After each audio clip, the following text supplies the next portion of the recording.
Oi? Agora sim.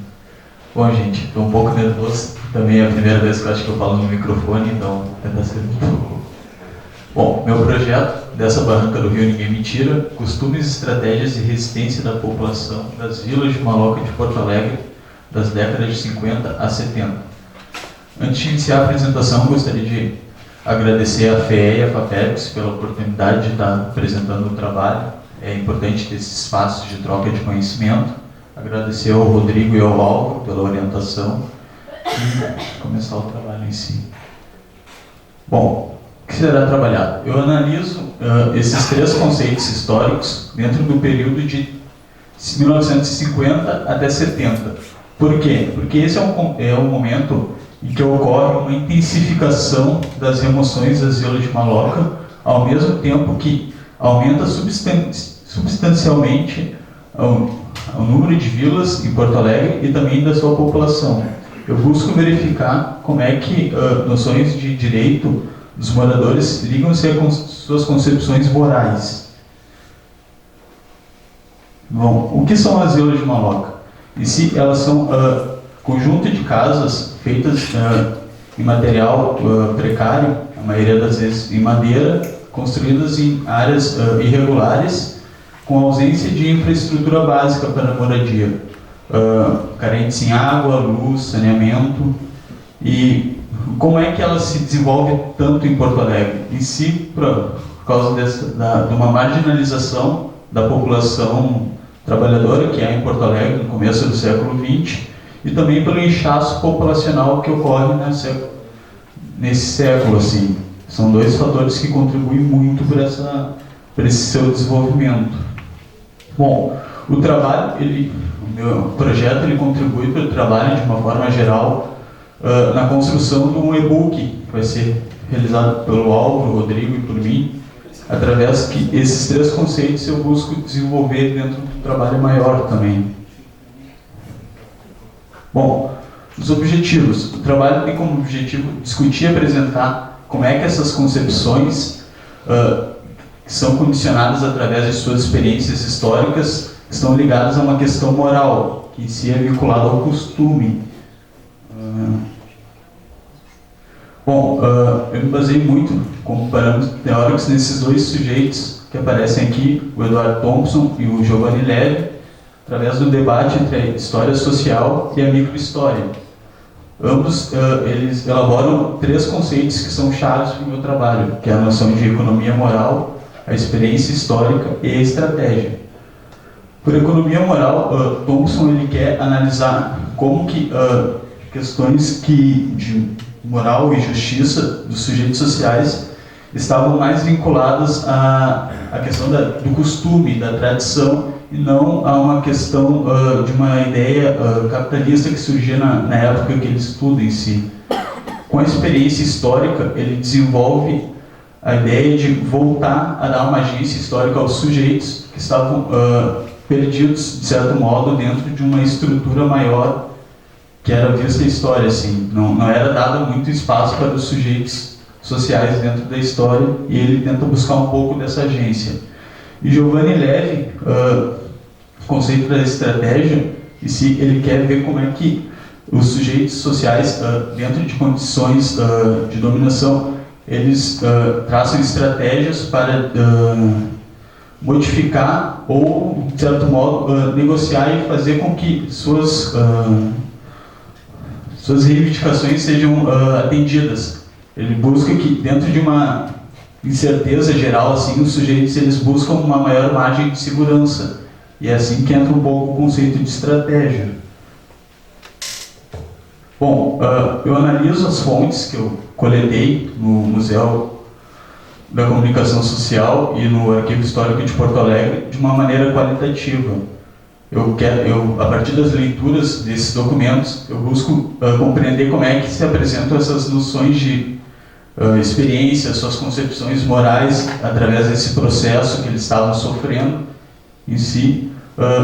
No Museu da Comunicação Social, eu analiso as reportagens do Correio do Povo e do Diário de Notícias. Eu faço um recorte quinquenal, assim, de análise.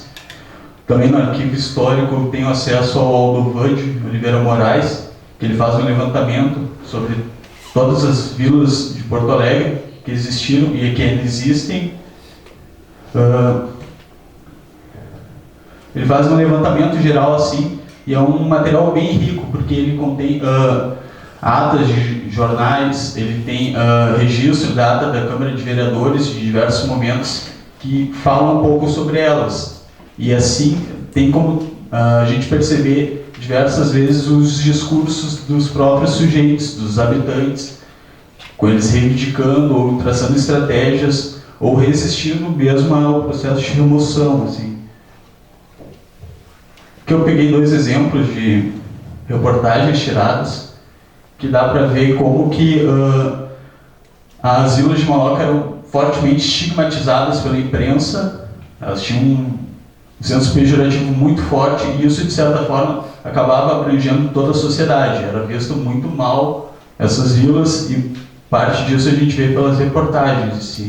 Esses aqui foram 2 exemplos que eu retirei. O pôster tem mais alguns. Bom, como resultados parciais, eu analiso no projeto maior 3 vilas, que seriam a Mato Sampaio, a Vila Trevo e também a Doca das Frutas. Para a apresentação aqui hoje, eu escolhi apenas um exemplo em virtude da questão do tempo, assim. Senão ia ficar a tarde inteira demonstrando, mas é um exemplo bem qualitativo, assim. Ele até serve de inspiração para o título do trabalho, que vai aparecer depois. E nele eu consigo identificar como é que esses códigos morais aparecem, justificando a permanência deles nos seus locais de habitação, de trabalho. Bom, por que eu escolhi a Doca das Frutas? Um pouco já apresentei assim, mas a Doca das Frutas ela tem uma particularidade que a gente consegue perceber que ela é, ao mesmo tempo, o local de moradia desses habitantes e também o local de trabalho, a questão do comércio de frutas, ali utilizando o rio Guaíba. A Doca vai aparecer em 4 momentos diferentes, em 4 locais distintos, e todos vinculados à questão do comércio de frutas. Assim. Para analisar isso aí, para analisar ela, eu me baseei nesses 2 depoimentos do habitante, o Pedro de Melo, que ele é um dos líderes do local, assim. Ele trabalha, como a gente pode ver no relato dele, desde muito jovem, ali na vila, ali na Doca. Ele, há 6 anos antes dessa remoção, que ocorre em 72, assim, ele havia barrado uma tentativa de remoção dos barqueiros dali. E, de certa forma, isso deu a ele o status de um líder comunitário, um líder do local. A Doca das Frutas, assim, como falei, ela passa por 4 momentos diferentes, todos na região ali do rio Guaíba, sempre vinculado ao comércio de frutas. Só que o que acontece nesse momento, em 72, 73, é que ela já tinha voltado a ser um comércio muito mais vinculado ao comércio de frutas do que as vilas de Maloca em si. Era mais vinculado à questão do comércio, dos barqueiros ali. Só que, no entanto, havia ainda muitos comerciantes que habitavam ali ainda nas barcas, que eles viviam ali, bom, desde muito jovens. Então, eles haviam passado por todo esse processo de remoção e haviam resistido. O que aparece aqui é que a gente consegue perceber como está presente a questão da experiência histórica do sujeito ter sofrido esse processo e como que ele, através de trabalhar nesse local desde jovem, usar os recursos naturais deles para a sua sobrevivência, ele se sente no direito àquele local, a estar pertencente àquele local. Aparece um elemento também, a tradição, é uma tradição a Doca nesse local, ou seja, o comércio ali se justifica porque é uma questão que já está vinculada ao costume, já está ali. A Doca merece permanecer porque ela esteve ali desde sempre. E outra noção é que daqui eu saio apenas se eles me indenizarem, ou seja, direito que ele tem do local, porque ele trabalha através do rio, ele utiliza os recursos para vender as frutas. Bom, como conclusão, a gente pode perceber que há uma relação moral com o território que faz com que eles assumam uma postura ativa frente ao processo. Mais uma vez, a noção da experiência histórica são sujeitos ativos e não passivos. Eles têm uma margem de ação dentro dessa estrutura que condiciona, mas não determina os sujeitos. E o segundo é que há uma noção de direitos adquiridos pela antiguidade, por estar há muito tempo no território e por causa de utilizar dos recursos naturais deles, nesse caso o rio, para suas atividades comerciais. Eles trabalham assim desde sempre e eles só sabem trabalhar assim, de certa forma. É uma questão que é passada de geração a geração, que está presente assim. No mais era isso, queria agradecer e muito obrigado a todos pela presença.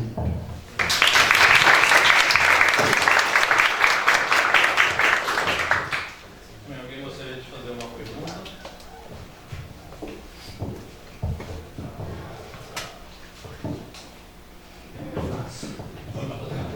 Não, eu queria te sugerir que falasse mais um pouco sobre os exemplos, que não teve como apresentar aqui, falar sobre a Vila Trevo, Novo Sampaio, sobre outros exemplos desse sentimento de justiça. Sim. A Vila Trevo é um caso bem representativo também, porque neles, a Vila Trevo é uma região ali onde foi construída agora a antiga ponte do Guaíba, e no momento dessa construção, aqueles habitantes que estavam ali, eles iam ser removidos. E iam ser removidos para a Zona Norte, para a região do Sarandi, para a região da Vila Santa Rosa. Só que, no entanto, os moradores, eles se negam a sair daquele local. Não porque eles não achem que aquele local deva ser deles, mas porque a Santa Rosa, que ficaria muito distante de onde eles estavam, não teria como continuar o trabalho que as mulheres que algumas chefiavam a casa, elas trabalhavam como lavadeiras, e na Santa Rosa havia uma precariedade que não havia água, não havia infraestrutura para continuar com esse trabalho. Então esses habitantes, eles reivindicavam, vamos sair, mas vamos aqui para a Dona Teodora, que é mais próxima, e dá para continuar trabalhando com a água, a gente pode ter esse recurso, assim. E entra um pouco na noção da estratégia, que eu não trabalhei tanto nesses dois exemplos, mas que é isso, fazer tentativas de condicionar, de mudar aquilo que estaria determinado. Mostra uma agência, uma ação dos sujeitos nesse ponto. E o Mato Sampaio aparece muito essa questão do uso da natureza, os recursos naturais, a questão que é também removida ali, não há uma urbanização de fato. Quem vai para ali tem um certo pioneirismo de usar os recursos, de urbanizar a região. Há depoimentos de habitantes que eles falam que no começo desce lá do morro até bem lá embaixo para poder utilizar o riacho para lavar as roupas, para utilizar a água para cozinhar, etc. Parecem bem nesses outros exemplos, que eu espero poder trazer no e-book, assim, capítulo à parte para ele.